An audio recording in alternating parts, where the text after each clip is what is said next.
Welcome, everyone. We're going to give it a couple of minutes for everyone to come in.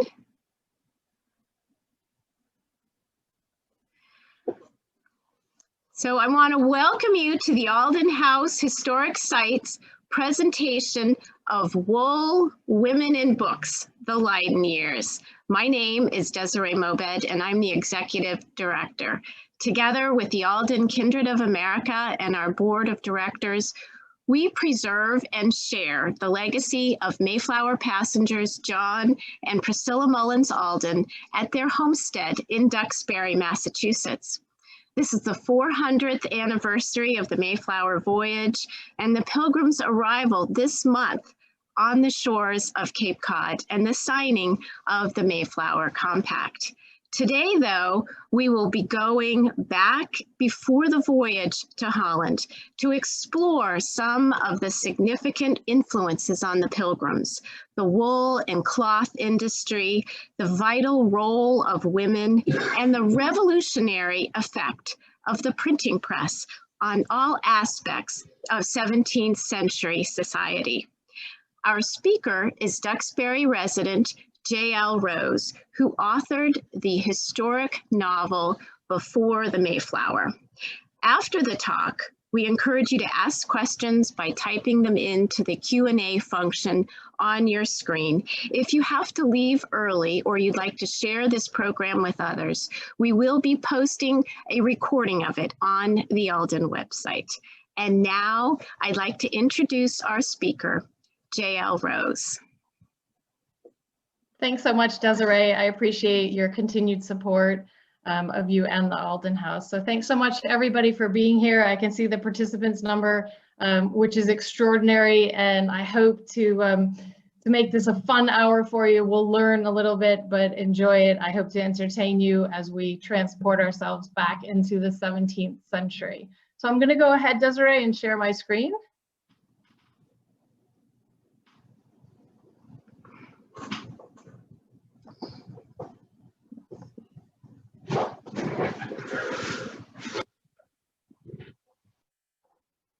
Just a moment, please.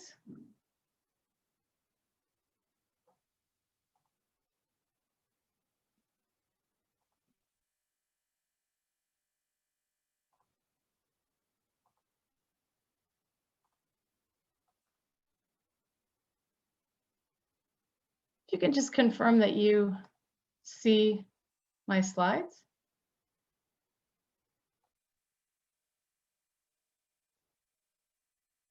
Do you see that adequately, Desiree?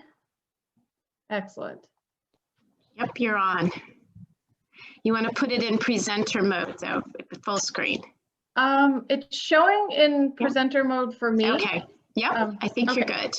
Excellent. Fantastic. So I'm going to go ahead and start my clock, keep myself on time. So welcome again, everybody, from wherever you're joining us. And I thank you again for the next 60 or less than 60 minutes now to talk to you about my novel, Before the Mayflower. So I think of Before the Mayflower as the prequel to The Crossing. And people often ask me why I decided to write it. Well, to be honest, writing a novel was on my bucket list. And I do have an affinity for historic fiction. Fell in love with The Girl with the Pearl Earring. Many of you perhaps have read that. And I was waiting and almost wondering what the topic was going to be that was going to be my book. And one day I happened upon, by happenstance, Mayflower 2, had some time boarded, just thinking I would relive some of my childhood. And lo and behold, learned some things that astounded me, things even growing up in Massachusetts. I didn't know that half the people who ended up on the ship had spent 11 years in the Netherlands, that the group on the ship that ended up crossing didn't all know each other, even though they were from England. So that to me was an invitation to explore and learn more and possibly, teach the world about a piece of history we should know about and be able to tell our children about. So on the right-hand side of this slide, you see me. I'm very happy. My friend Marcella, who's an expert museum guide at the Rijksmuseum, where I'm standing, in front of the amazing painting by Hendrik Averkamp from 1608, our photograph into the 17th century. I'm very excited because I've just come from the bookshop run by Mr. Damala, and he has agreed to carry my book in the shop at none other than the Rijksmuseum. So I'm very excited. In the center of the screen, you'll see myself in costume and character. I was fortunate enough to work at what's now Plymouth Pawtuxet in the 17th century village. So we'll get into that in a moment. So people often ask about the research. So it was an extensive process, 15 years. I had to go into rare books, libraries. My favorite part, I would say, is traveling, and I did follow the novel's path. So as you'll come to realize, how I approached this was I took timeline and historic facts and places as my backbone, and then I built around that. So going to the places themselves, and many of which still exist, was the fascinating part and enjoyable part of this. And then, of course, I think it always boils down to, it goes back to the people that you meet along the way. And I found in this small circle of people that share this passion for this history, that they were very giving, very kind to me, even though I was writing a novel. I wanted to do it responsibly, respectfully of the history, but still bring these people to life. So we have real characters and we have fictional characters, and let's embark on our time travel. My goal here in this next few minutes is to not only entertain, but to teach and to make you feel like you're immersed in the period. So we'll cover some of the details of the period, and let's get into that. So this edition that I've launched within the last few weeks, actually, the 400th anniversary, if you can imagine this ship 400 years ago off the coast here at modern day Plymouth, with a group of people, I'm sure, extraordinarily anxious. In any case, let's come back to what we're talking about now. So we're talking about the 33 years preceding the voyage. Now, I do not cover the crossing in the book. So where are we set? So this map, which is in the new version, the 400th anniversary reprint, is one of a number of maps in the book. And we can see here our geographical cast. So where are the chapters located? I give you that description. And you can see, if you look closely, it may be a little hard to see, so I apologize. Leiden and London are the bulk of where the chapters reside. And as we build up towards 1620 and the crossing, there'll be a lot of actually back and forth between London and Leiden. Leiden being in the Netherlands, for those who aren't familiar with that. So let's bring the 17th century to life. So how are we going to do that? We're going to do that again, relating to the characters, making them come to life. So we want to put words to them, make them more than just names on paper. And we want to hit milestones with them. We want to understand what life was like, what types of clothing, colors, materials, also birth, marriage, death. We want to know what it maybe would have been like to love and of course lose in that era. We're going to have to understand as well, from a higher level perspective, the politics, the religion, the economics of that time period. Remember, it's an exciting time period, especially in Dutch history. It's the golden age. It's when there's international trade and exploration. These are the years of Rembrandt and Vermeer. Rembrandt was actually born in Leiden, and we'll come to learn about that. One of the maps here that featured in the book, so actually I've kind of melded a few of the maps, and what's important to show here, we're going to start talking a little bit about the books and highlighting the talk here. So where you see these ovals, hopefully you can see my cursor, you'll see the sign of the brown bear, black bear, if you can make that out, and the sign of the rose. So most of these shops and establishments wouldn't have numbers, but they would have signs depicting images. And that's what they're showing here. So this is St. Paul's churchyard. There were a number of bookstalls here, and go a bit west. This is Fleet Street. I know, get your cheaters out, you can't really see it, but in the real book, you can make it out better. Chapter 1, when we embark on our journey, so this is the year 1587. In chapter 1, it's called To the Tower. And we're talking about Tower of London, these grounds here. And in particular, in this corner of the property is the Salt Tower.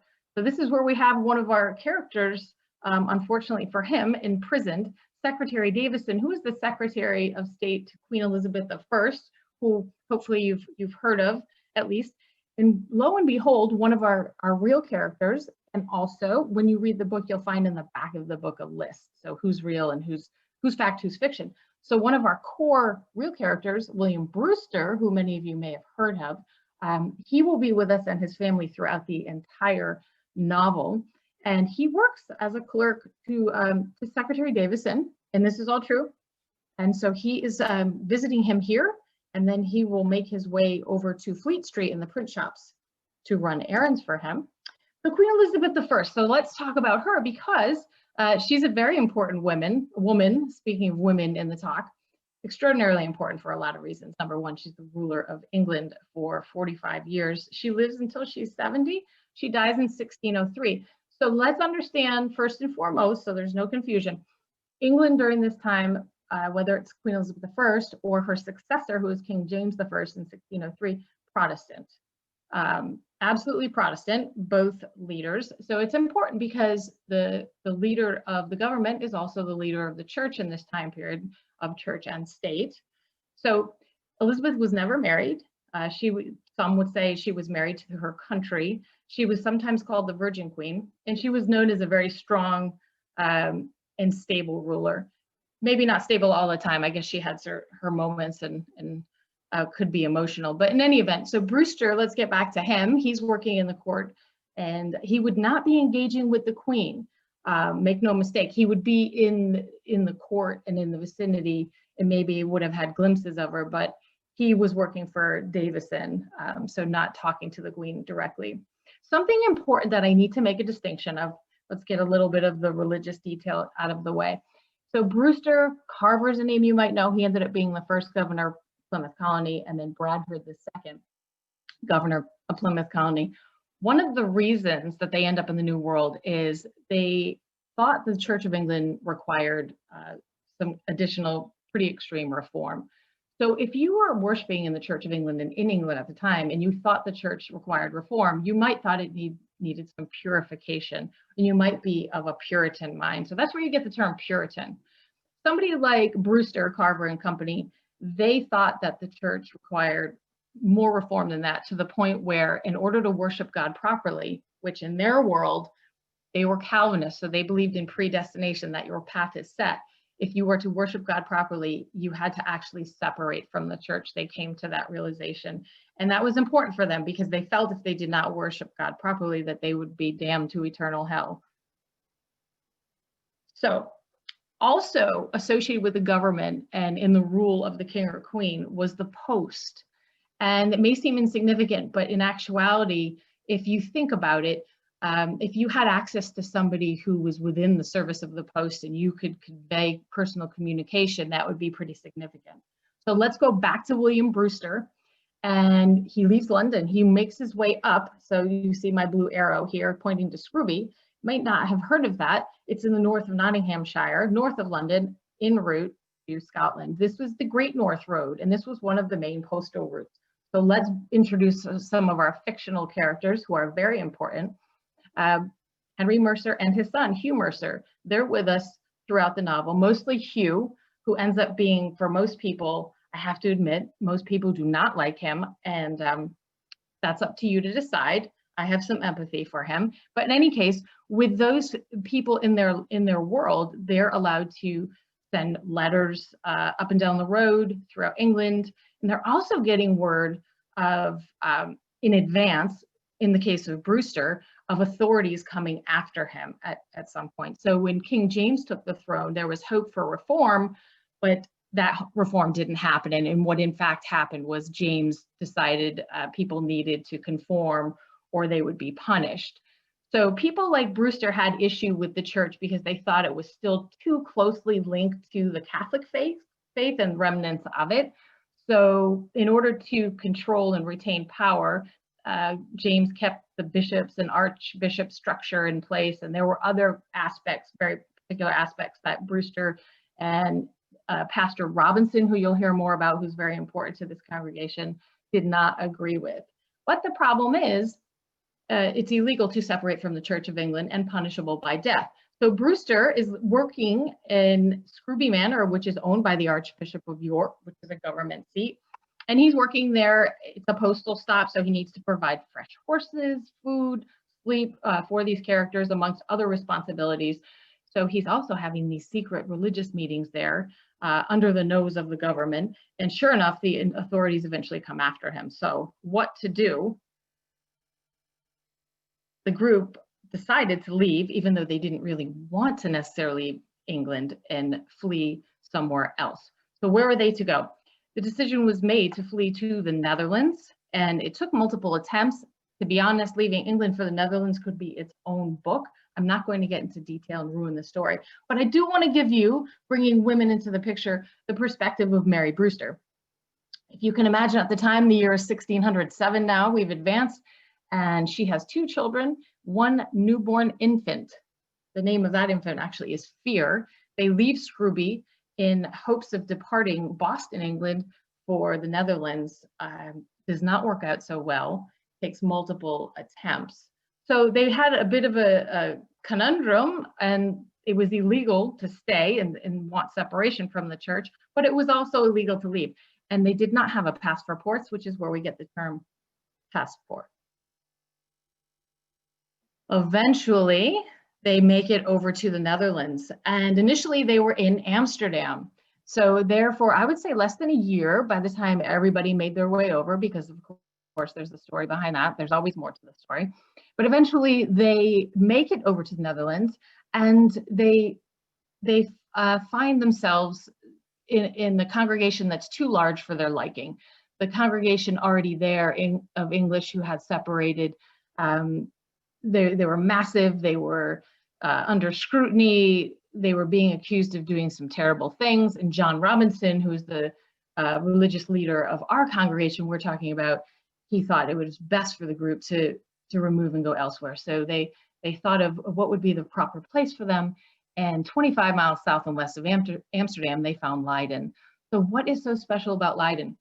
If you ever get the chance to go to Leiden, please go. I know right now we're not really allowed to do much in the way of travel, but when you can, I fell in love with this city for a lot of reasons. And I think it goes again back to the people, just wonderful people, brilliant people, open, warm, wanting to share. So back in that time, Robinson and his group actually applied officially to make their home there and reside in Leiden, and they were accepted by the mayor of the city. Jan van Hout was his name. So they went and settled, and I'm going to show you. This is one of the maps in the book, and there's a secondary one. This one features the landmarks. The other one features residents, but I'll point out where some of the people live. So we've been talking about Brewster, and we've been talking about Bradford and Robinson. So Robinson lived right around where my cursor is. This is the Peterskirk, part of the Dutch Reformed Church. They were not worshiping there, but they were obviously very close. The Hooglanze Kirk, which is in my background. You can see that. That's right there, and I took that photo from here. So walkable city, you could go from the Peterskirk to the Hooglanze Kirk, certainly less than 10 minutes, and it's beautiful. The walk, you just weave, and it's just magical city. So at the time, in 1609, let's call it, the University of Leiden was in existence, and the city was rebuilding their economic industry, namely driven by textiles. So hence we get into the realm of wool, because they had been pretty devastated by the Catholic Spanish in the late 1500s, but they survived that siege. And then as a reward, William of Orange, they started the University of Leiden, 1575. So what else is here besides the university? Associated with the university, and we'll see some images later, we have the botanical gardens, the anatomy theater is associated, to help with the study of medicine in both cases. Again, we're going to get more into the textile trade and the importance of it. So when I say diverse markets, I'm talking about markets that were held Wednesdays and Saturdays, and in fact, they still are. So if you happen to be there on those days, you can enjoy them. And you can get anything from, cheese, of course, other types of foods, grains. There was secondhand clothing, shoes, cloth, of course. There was a special market for yarn, and there were certainly specialty fairs and markets, but that was available every Wednesday and Saturday, which is phenomenal. Books, of course, we'll get much more into that. Passionate religious worship from Robinson. And when they first settled there was about 100 in the congregation. So let's hear more about Leiden in the 17th century. So some visuals that are important, both of these are in the book.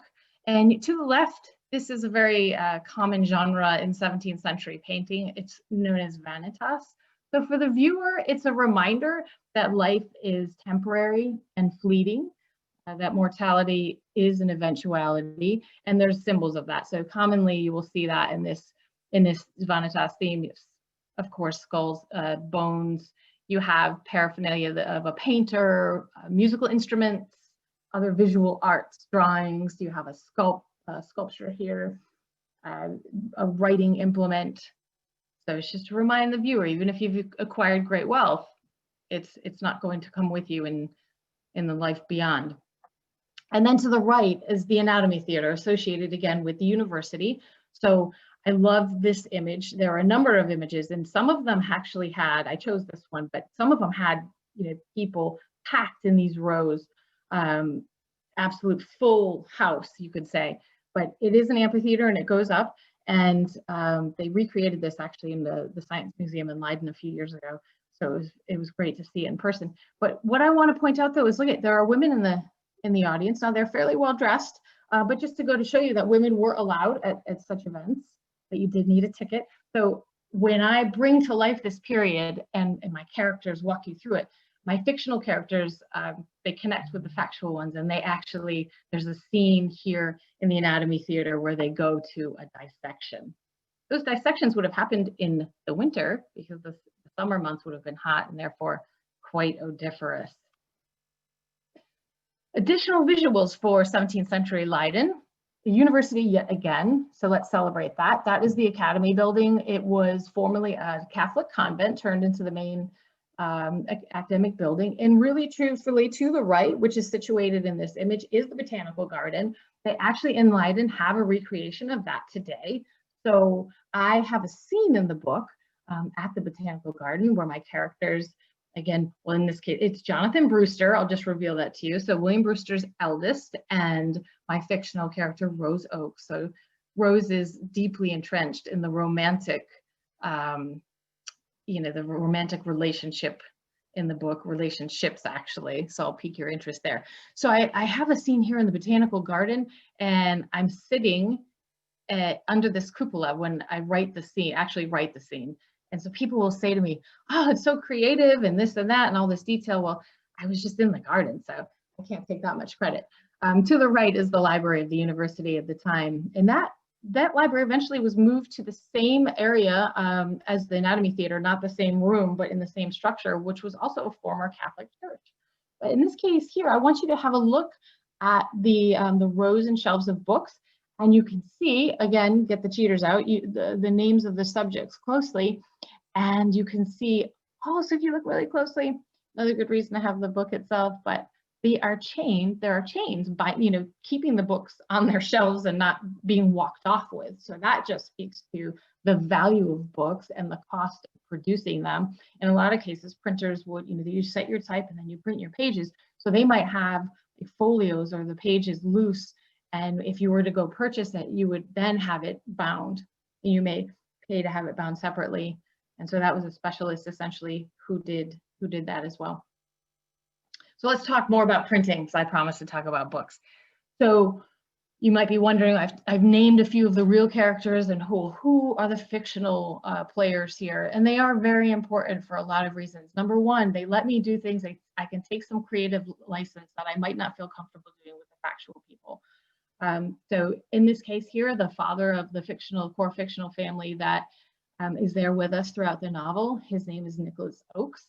And as talking about my research, one of the most fascinating books I found in the university, Brown University, in the John Carter Library of Rare Collections. And I was able to find this book about printers and their apprentices. So here's Nicholas Oakes, here's his entry right here. And what's amazing is you see all his apprentices, and you see not only their names, but the years they were apprenticed under him. So again, I have a lot of apprentices in the book, and all I did was take them from this list because I knew factually they were there at that time period. So one of the most important apprentices listed under Nicholas Oakes is John Reynolds. because John Reynolds does end up in Leiden, and he ends up working under Brewer and Brewster when they go into, let's call it business, and into publishing. So another really important apprentice in London. So the other thing I want to talk about a little bit here is in London, there was the Stationers Company, which is a guild. And the Stationers Company, they were important because there was quite a bit of censorship when it came to the press in England.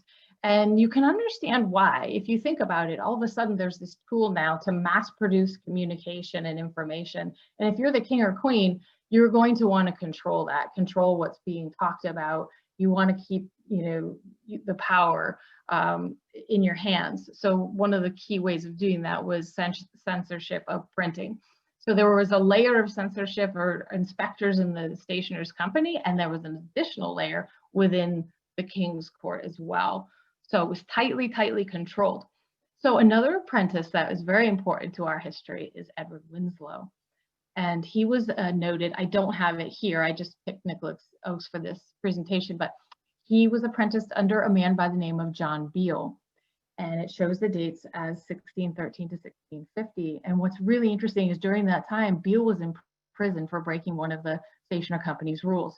So I take the liberty, this is where I have a little bit of creativity, I take Winslow and I send him over to the shop of Nicholas Oakes. So that's where he is while his master printer is imprisoned. So let's talk a little bit more about Winslow. He is fascinating.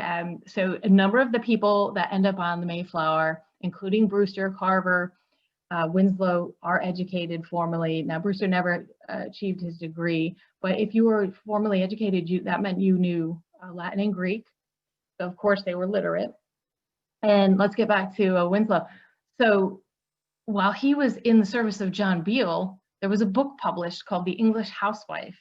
And we could speculate fairly safely, but it's not proven, that Winslow possibly set the type for this book. And the English Housewife, we're going to talk about it, well, I guess I'll talk about it mostly here, but we'll talk about how important it is for the women of the period, because it was a guidebook essentially of everything from recipes to concoctions for cures and other ailments. So I just happened to pick a few out.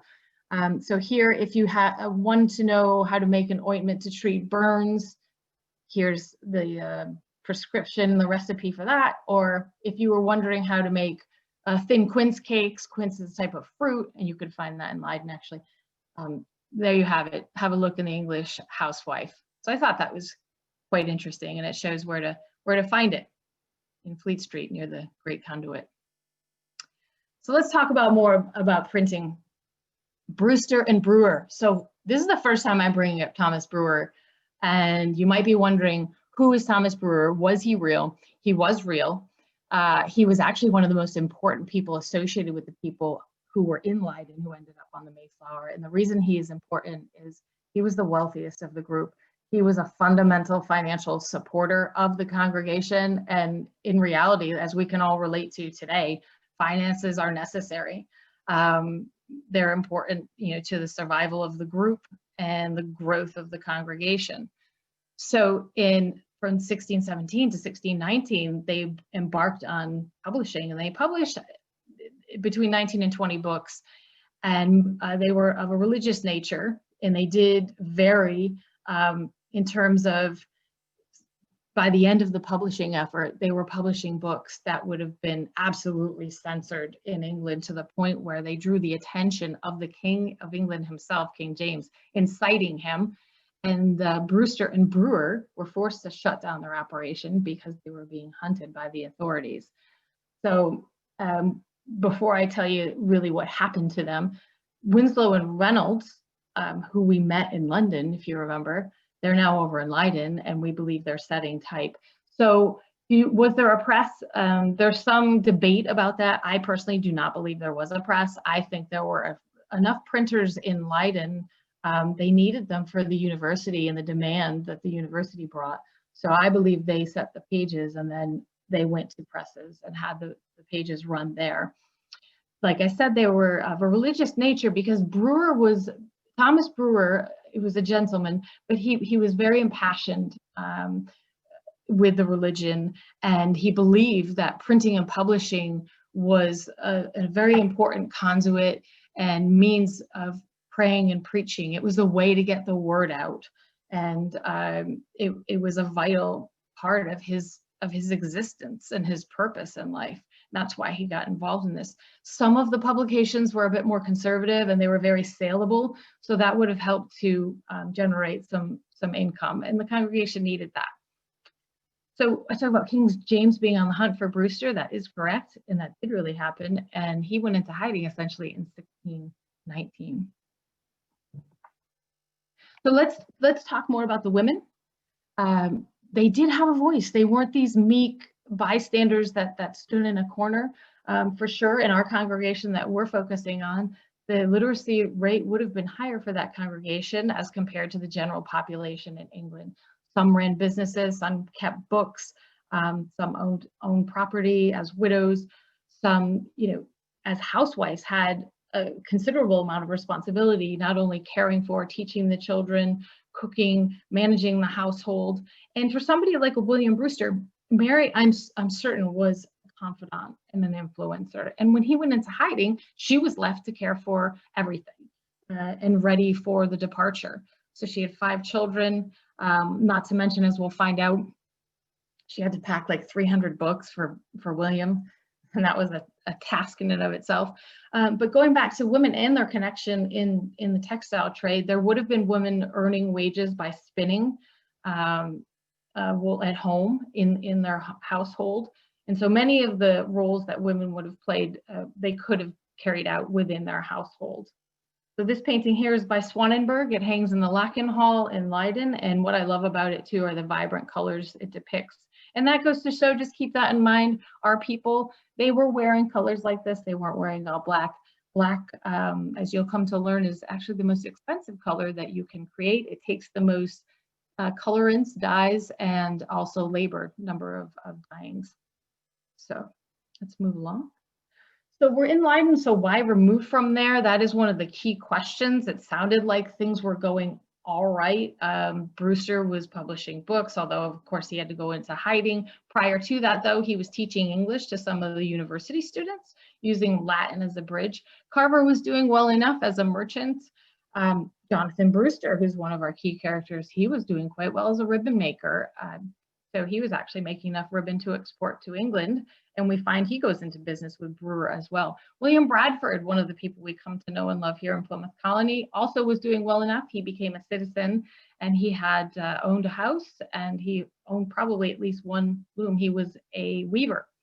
So when you go back and you look, thank you to the world's expert on this topic, Jeremy Bangs, if you look in one of his resources, you'll find that greater than 50% of the congregation were taking jobs in the textile area. They might have been, as men, wool combers, carders, weavers, drapers. Some people were able to retain their trades, someone like an Isaac Allerton as a tailor, but others had to change. They were forced to adapt. Again, relatable today as we are. So why did they leave Leiden again? Let's talk about it. The children were aging quickly. They were also having to contribute and generate some wages. And the English did not like what they were seeing and saw going forward. They didn't see a really vibrant or healthy future. They also saw their English ways. They were losing them. And the Dutch Reformed Church itself, come 1619, was in its own chaos and upheaval. There was a truce in place that was about to end in 1621. So as Bradford states, they heard the drums of war beating. And so that was coming close. They knew that they had to make a decision to do something. And their decision was to remove. Now, keep in mind, not everybody removed from Leiden. The majority of the congregation, come 1620, was actually remained in Leiden, including Pastor Robinson. So why else would you remove? So it was a prospect for economic betterment for sure. The chance to own land. If you're a foreigner living in a Dutch city, you're not going to be owning land. You're going to be doing your best to get by and in a lot of cases eke out an existence. I highlighted some of the key successes, but really a lot of people were just getting by. So here's a scene also from Swanenberg. He created 7 paintings, one of which is lost on this theme. And you can see here men, mostly men, laboring here because of the nature of the work, the physical rigor, and also some, carrying things and the weight of things. It was just more appropriate there, combing the wool and then plucking it here off the felt. So again, the majority of the occupations were linked to the textile trade. So if you were packing, what were you bringing with you? You're bringing, as depicted here and showed from the Leiden American Pilgrim Museum, actual items from the 17th century, not reproductions. You're bringing anything that was made textile, anything metal, pottery, even candles, oils, seeds of things you hoped would grow, your bedsteads, mattress stickings. You're going to have a place to pack those things, so you'll be bringing your carved cabinets and cupboards. All those things would be coming with you. Absolutely every stitch of clothing, all of your wardrobe, which represents the bulk of the value of what you own. Here I'm depicting Brewster's chest that sits in Pilgrim Hall Museum, which is amazing to see. And let's have a look at the list. What did I forget? Important things. I've forgotten weapons. You're going to need those, sadly. And your defense was led by Miles Standish. May have heard of him. He really did exist. And he was actually a professional soldier and living in Leiden also. We talked about the spices and the books. Yes, 300 books. Thank you, William Brewster. He was important in so many ways to the congregation. He was also one of the ruling elders, which was an important component of the congregation. As distinguished from the Church of England, the congregation voted on those positions, and those were lifelong positions. So not only do you have a leader in him, but you also have in Plymouth Colony an instant library. So 2 ships. Why would I talk about 2 ships? Really, isn't this only about Mayflower? So in actuality, there was a ship called the Speedwell, and the Speedwell had gone to Delfshaven, which is just south of Leiden, not too far from Delft, as you might expect. And that ship was about 1/3 the size of Mayflower. So the idea was, as the merchants, as this was a merchant venture, you should know that there were a number of deals that fell through along the way. This wasn't an instantaneous plan. It took a lot of time. There were a number of people. There was a Dutch proposition that didn't quite work out in the end. I go into that in the book, but nonetheless, this was a merchant venture, about 80 merchants in London who were putting up their money for profit, ultimate profit at the end of this period. And they were sending over the group that was coming from Leiden, this little ship called Speedwell, to meet up with the Mayflower. And the idea was to keep Speedwell in the New World. And that ship would be used for fishing and to help gain items that would ultimately be sent back to England for profit and for anything that would fetch a price. So it could be salted fish, it could be furs, timbers, anything that would fetch a price over in England. So why don't we hear about the Speedwell? I can't really get into that too much. You're going to have to read the book. But one of the questions I get often is, speaking of other ships, how often did ships come to the New World? Well, I do want to mention, for a couple of reasons, the second ship to come was the Fortune in 1621, and on that ship was Philippe Delano, who is an ancestor of Franklin Delano Roosevelt, is an ancestor, has him as an ancestor, is a descendant of him. And John Carver's first wife actually is also from that lineage, which is, I think, pretty exciting. So we've talked a lot about these quote unquote misconceptions, and I think we've come full circle and I've clarified them. You can have a look, read through them. I do want to emphasize that the New World venture really wasn't only for religious freedom, that half on the ship, really, if they wanted reform, that was one thing, but some had no issue with the Church of England whatsoever. So this was a merchant venture, and the people on ship were commonly bound by the fact that they wanted the chance to own land. Oh, and noteworthy, buckles on the shoes and the hats. We invented that somehow. There were buckles in the period, but our people were not wearing them on their shoes or their hats. So you'll learn about that in the book. The other thing to note here, oh, another exciting blue arrow. So these characters, they're on the cover of the book. Remember Avercamp's photograph into the period. So this is the scene in chapter 17. This is Jonathan Brewster, and this is our fictional character, Rose Oakes. They're skating on the canal, and we go through that, and they weave in through this whole group of people. So you can enjoy that scene when you read the book. So now, one of my favorite parts of any talk I give, I'm going to read from the book. The scene is, this is actually a letter that was written from Edward Winslow to Elizabeth Oakes. So Elizabeth Oakes is a fictional character. Elizabeth is back in London, poor Elizabeth, missing her Edward. They are betrothed. And so he is planning to bring her over to Leiden. So he writes to her in 1617. And you have the benefit of my training at Plymouth Patuxet. So we're going to do this in dialect. It is with sadness that I must tell you the Brewers have buried a child on this very day. The child was born with his life already taken, and him well settled in the arms of the Lord. Mistress Brewer appears well enough in body, and I imagine will suffer otherwise for some time. Mercy Brewer fares well, having now 7 years to her. In nearing the end of this letter, I desire to share more uplifting news. Tell your sister that Jonathan Brewster has made inquiry about your family, and in particular, her.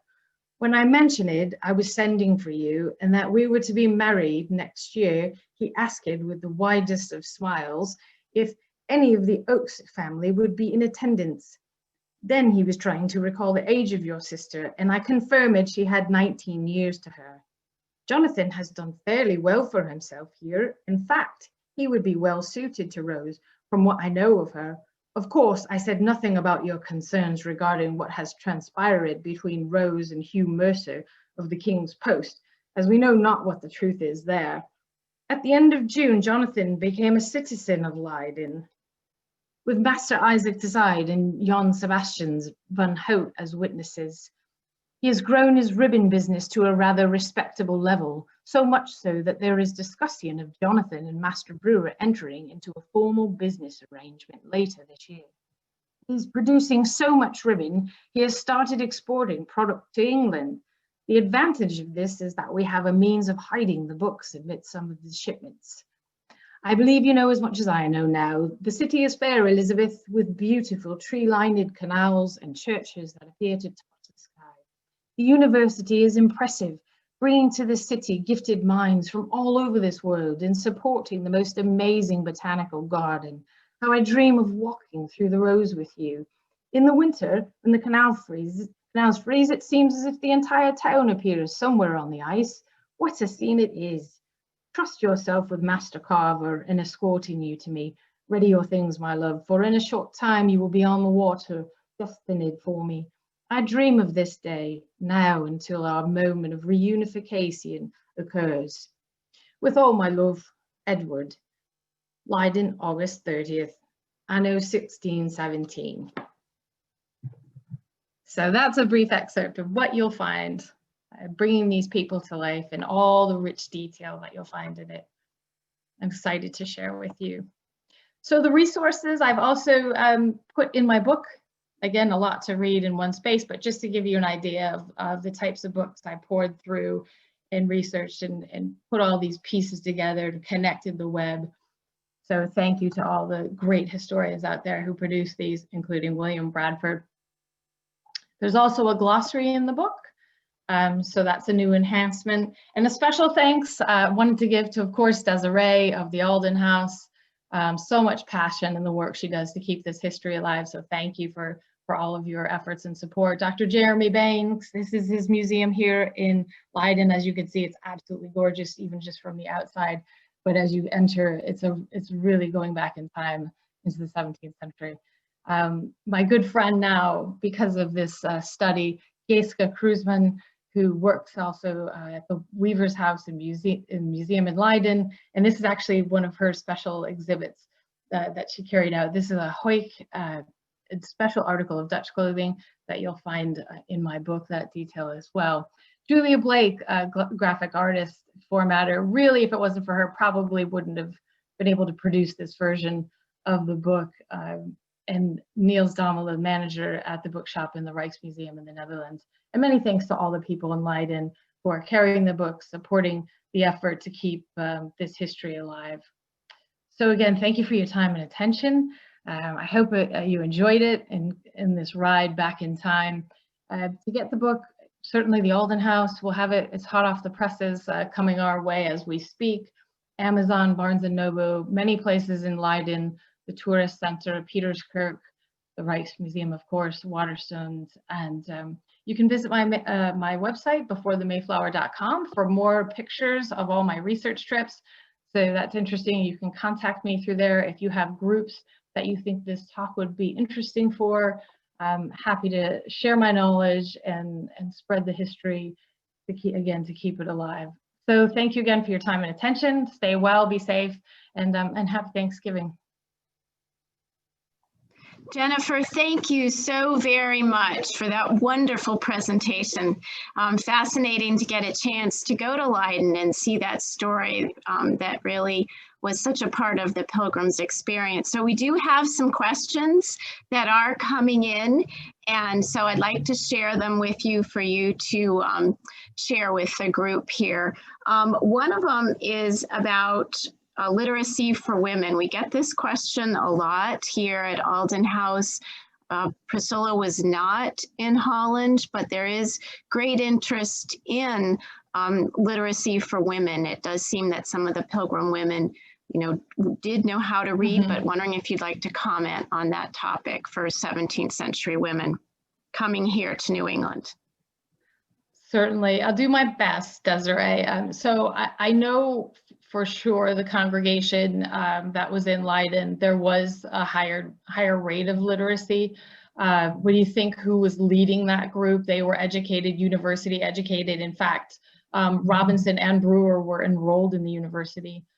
So it's largely expected that those spouses and therefore their children would have been literate.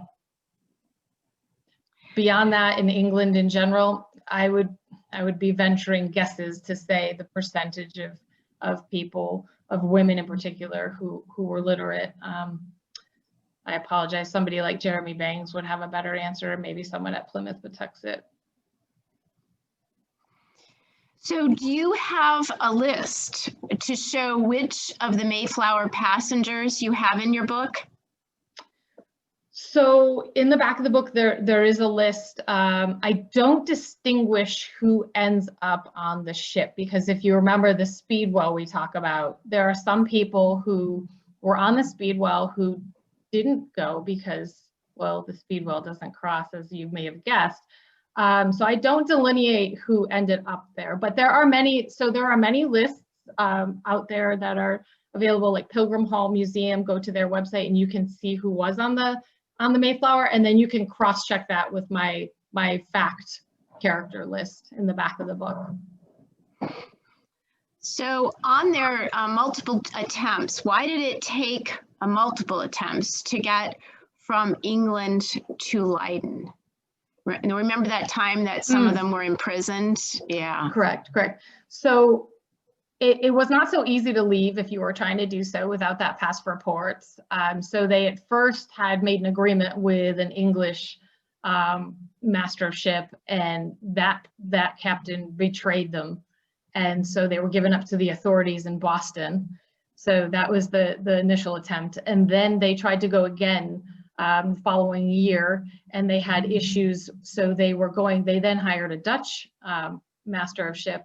And when they went to meet that ship, the women went ahead, the women and children went ahead in this by water, and they were on this little tidal river. And so the tide went out and they were sort of beached, and the men were meeting up with the ship separately. And then as the men were starting to board the ship, the authorities came running and a lot of the women and children were just stuck there. And so some of the men stayed behind to help them and assist them, but some of the men were on the ship. And the ship, the Dutch captain was essentially like, I'm out of here. He pulled up his anchor and he took off. And so there were many people who had their husbands or fathers on that ship, and they were left behind, and the authorities didn't really know what to do with these women and children. So they got passed around from sort of town to town until finally they were like, not their fault. They're just following, their husband, and they set them free. So it took some time and in those multiple efforts to eventually make their way over. And to what extent did the Pilgrims assimilate into Dutch culture? Or did they primarily remain sort of an entity unto themselves in Leiden? That's a really good question. I like that question. I like that question because a lot of times most of the questions are either about the crossing and after. But so I really thank you to whomever asked that. That's from Robert Goodrich. So. Thank you, Robert. So I would say a little bit of both, but to be sure, people like Brewster and Brewer and Carver, they knew Dutch. They knew how to speak Dutch, and they were ingrained in the economy and in their function. So if you were going to be a citizen, I would call that pretty decent assimilation. So I would say certainly a percentage of the group was fairly well assimilated. Now that's not to say they were spending their personal time amidst the general Dutch population, but you have to remember Leiden in the day was filled with immigrants and diversity. They were coming from all places seeking refuge, just like this English group, but also to attend the university. So there was like a true melting pot. But they were assimilating where they needed to, and also where it made sense to help the congregation. So for instance, John Robinson, he bought what's called the Green Close. So that was a main house with 13 small houses surrounding. And that was so that they could worship there when that was permitted. So they were, buying properties. They knew people in the government. Jan van Hout, actually, Brewster had been there back in the 1580s when he was in the service of Davison. So he had some prior familiarity with the city. They also had to be involved. He rented a home from somebody there. For instance, the church behind me. I really wish I was in Leiden, by the way, but so that's the Hooglanze Kirk. Nothing wrong with Duxbury. And the Brewsters buried a child there. So they would have had to talk to some people and the verger, the person who worked at the church, but I have it scripted where the person Brewster's renting his house from has a grave site within the church. Because if you think about it, you would have to have some measure of wealth to even have a grave marker within the church where you could bury inside. So there were definitely reasons to get more ingrained for the overall benefit and survival of the congregation there. But they did want to retain their English ways, which was one of the motivations for their departure from Leiden. So Linda Jensen asks, who was the other person you mentioned as a Delano descendant other than FDR? Because she couldn't hear that part. So she's got Philippe in her ancestry. Philippe, one of my favorites. And so Marie Delanoy, it's my understanding, was the first wife of John Carver. So unfortunately, there's a fair amount of death in the book, which is, this is reality and it's relatable and it's true, to the period. So his first wife dies in Leiden, along with a son. So yes, unfortunately. And he actually remarries who we think is the sister to John Robinson's wife.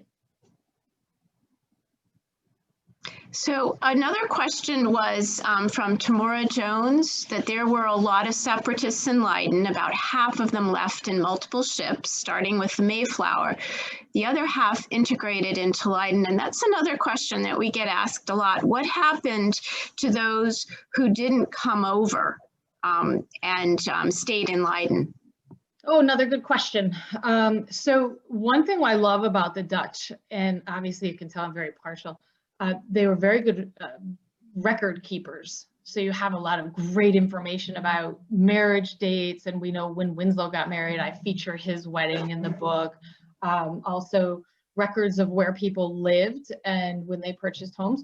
So we know that Hugh Goodyear stayed at some point in Thomas Brewer's home, remember, our wealthy supporter, and he was leading the English Reformed Church. So the Church of England church that was also in Leiden. So some assimilated into that church and they stayed in Leiden. Some who were on Speedwell, they think ended up staying in England. So I would say one of those two places, you know, over time. That is my best guess. This is another good point and question that's been commented on by a lot of historians. Were the separatists, those who came from Leiden, rather naive in their business dealings with the London merchant adventurers who they asked to finance the trip? That's a really good question also. I'm loving these questions. I would say not naive. That's one of the fun parts of the book towards the end is so John Carver, who's I think a very astute practiced businessman and merchant, he's involved a lot with the negotiations alongside with Robert Cushman. And if you read Bradford's writing, poor Cushman gets sort of thrown under the bus, but there's a lot of discord leading up to the departure and some delay, which ends up causing the Mayflower to come so late, because people ask, why would you come so late in the year? That's crazy, right on the cusp of winter. But there were some delays and disagreements amongst the group in Leiden and the merchants, and Cushman ended up agreeing to some things that the rest of the group was pretty angry and unhappy about, some of the terms and conditions. So I wouldn't say they were naive. I think they had a good leader in Carver, an experienced businessman, but they were a little bit pressured with time and wanting to leave. So I think they ended up to agreeing to some things they otherwise would not have if those pressures were not in place. Did John Howland, who was, I think, considered one of the separatists, did he spend time in Leiden? Do you know? Oh, I don't know with certainty. I didn't come across him myself in my studies. If I had to make a guess, I would say no, but Okay. I could be wrong. And that's leads into one of the other questions, which is, do you have a list of the Mayflower passengers in your book who'd spent time in Leiden? So I don't have a list of the passengers per se.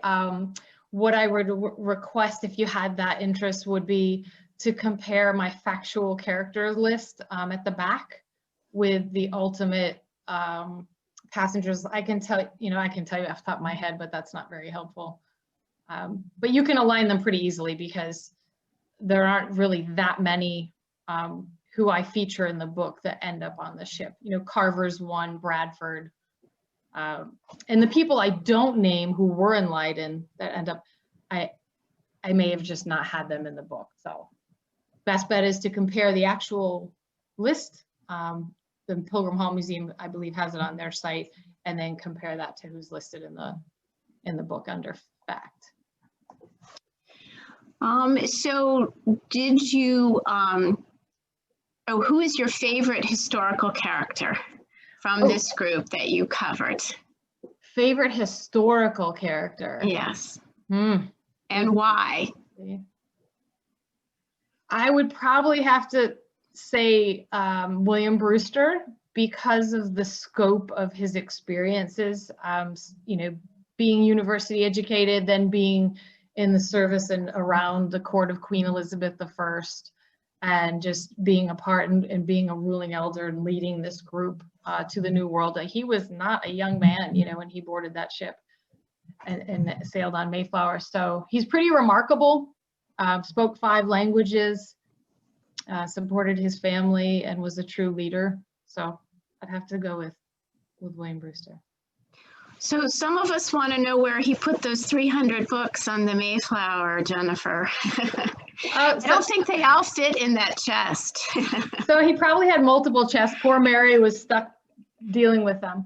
So he probably had multiple chests, but part of the voyage and the investment and having a spot on the ship, you could say, was all your belongings, you know, that was part of the deal. So I don't think there was a quota or a budget. So he had his trunks and they went below decks and they ended up in Plymouth Colony. So you can imagine if you go to the Plymouth Patuxent, what his house really would have looked like, right? With all those books, it was like a little mini library. So does your book include any comments about the Walloons? This is Baxter Cole asking this. And Francis Cook, and I believe Hester, is it Mayu, perhaps? Yes, yes. I do actually. I do mention the Walloon Church, and that's mostly associated with Carver and his first wife and Philippe. So we talk about them a little bit, about especially when his wife suffers, you know, loss of the child. And I don't want to give away too much, but we do talk about the Walloon congregation and, you know, the French-speaking nature and history. And she was actually from France. And he was listed, Jeremy proves that he was part of a church. And I think it was like Cluse, France, in a Walloon church. So yes, that's a very important piece of history. And I think we're approaching the end of our time here, but if you want to talk again, I think there's some questions about your plans for the book in terms of, you know, a possible audio version of it. Someone loved your reading so much that they can't wait to hear you read the entire book. And also, of course, where you can buy it would be a great holiday gift. Just saying, everybody. Well, thanks, Desiree. So that's a great question. And I do intend to produce the audiobook, and I do intend to do the reading myself. So thank you to whomever enjoyed that.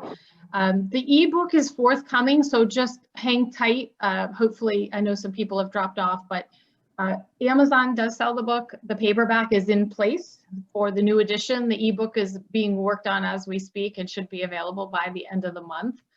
Just would hate for people to be disappointed to not get their visuals if they order the ebook now. So just wait for, I would say, a couple more weeks to ensure that the new version is in place. But through Desiree, of course, support the Alden House. We're waiting on our new copies now. And you can always reach out to me on my website. There's a contact form. If you have more questions or would like to have me speak at some event, happy to do so.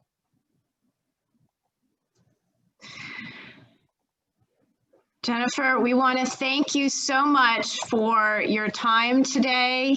And I just want to say a special thanks for, you know, all the work and your support.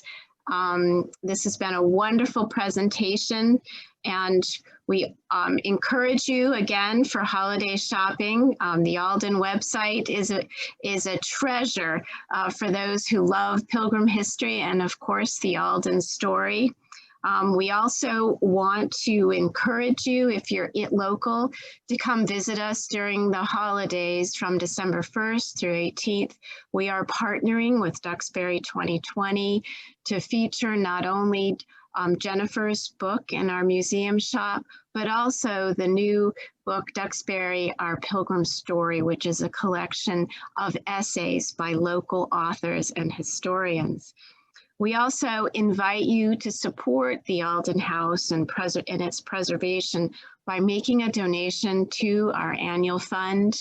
If you go to www.alden.org/give, that will also, you can also learn more about the Aldens and one of America's founding stories.